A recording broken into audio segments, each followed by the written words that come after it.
அனைவருக்கும் வணக்கம். என் பெயர் அஞ்சனா. வகுப்பு 4 ஊராட்சி ஒன்றிய தொடக்கப்பள்ளி சேரன் மகாதேவி, திருநெல்வேலி மாவட்டம்.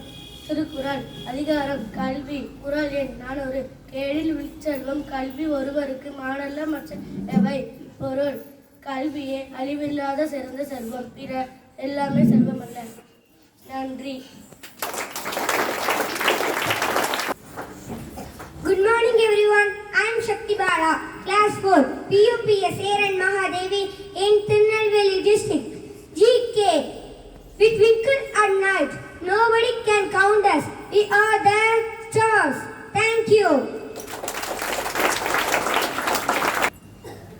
அனைவருக்கும் வணக்கம். என் பெயர் ஆதிஸ்ரீ. நான் 4ஆம் வகுப்பு படிக்கிறேன். என் பள்ளியின் பெயர் ஊராட்சி ஒன்றிய தொடக்கப்பள்ளி சேரன் மகாதேவி, திருநெல்வேலி மாவட்டம். 2 ஒழுக்க பண்புகள்.